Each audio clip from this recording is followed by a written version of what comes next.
Hello everyone, welcome to my channel. In this episode, I will take you into the Palazzo Pitti in Florence.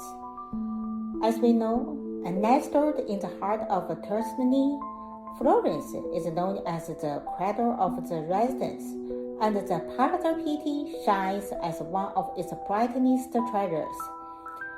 Built in the 15th century, it started as the merchant's residence, grew into the Medici family's palace, and today stands as a world-class museum complex, housing priceless art and drawing visitors from across the globe. I will dive into the Palazzo Pitti from several angles, such as its historical background, agricultural features, and a true fascinating historical story. Okay, let's step back in time and uncover the wonders of this legendary palace together. Let's first understand its historical background. As we know, the tale of the Palazzo Pitti begins in 1458. Luca Pitti, a wealthy Florentine banker and merchant, set out to build a residence that would flout his fortune, a Medici island. He secretly dreamed of outdoing them, envisioning a palace grander than theirs. But after Luca's death, the Pitti family faded, and the unfinished palace languished due to financial ruin. In 1550, everything changed.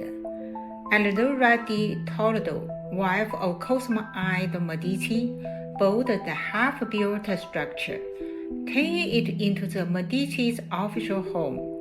Cosimo I moved Florence power base from the Palazzo Vecchio here, making it the heart of the Grand Duchy of Tuscany. By the 18th century, with the Medici gone, it passed to the Habsburg-Lorraine family. After Italy unified in 1860, it briefly housed the Italian kings.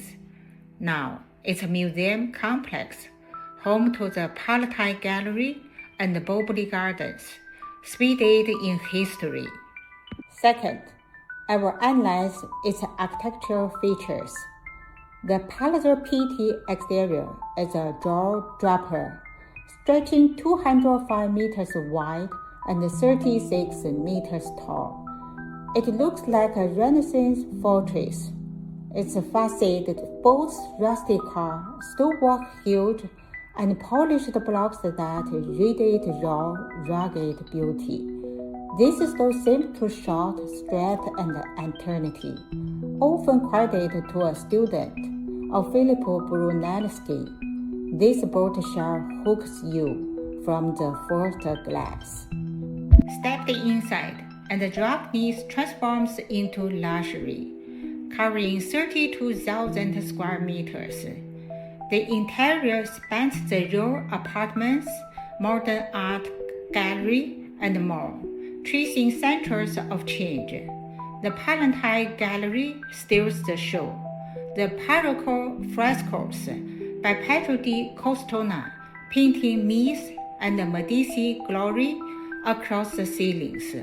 A central courtyard, decided by Bartolomeo Amenity, offers classical mystery, a calm, timeless balance.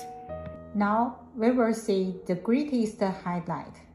The real star, though, is the Boboli Gardens. Since the 1550s, these 4.5 hectares have defined Italian garden art. Rolling hills bloom with fountains, sculptures, and the Botlanti Grotto, a man-made marvel blending nature and creativity. It's not just a garden, it's a living masterpiece, serene and stunning. For me, it's the soul of the Palazzo Pitti experience. Last part, I will tell you a true and fascinating historical story. The Palazzo Pitti isn't just a beauty, It's a mystery too. In the mid-17th century, and Fernando de' Medici, a 50-carat pearl called the Tear of Tuscany, symbolized the family power. One day, it vanished from the treasure, igniting chaos. A maid, Isabella Rossi, was blamed. She swore a pale ghost took it, but no one listened. Sentenced to death, she left a haunting prophecy.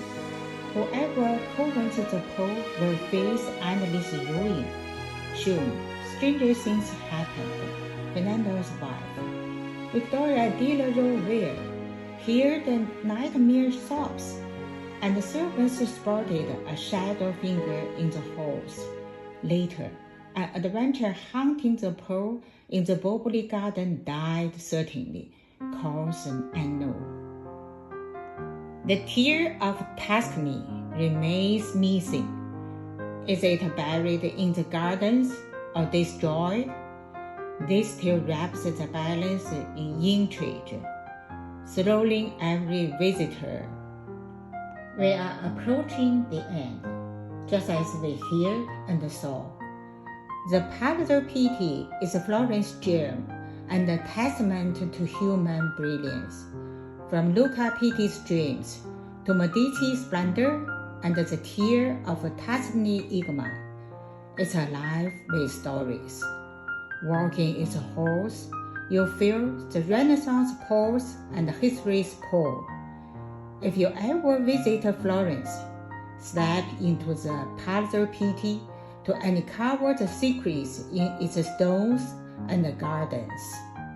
That's all for the introduction to the Palazzo Pitti. Thank you for watching. If you enjoy it, please like, follow, and share. If there is an ancient building you'd like to learn about, feel free to leave a comment below. I will do my best to fulfill your request. See you in the next episode.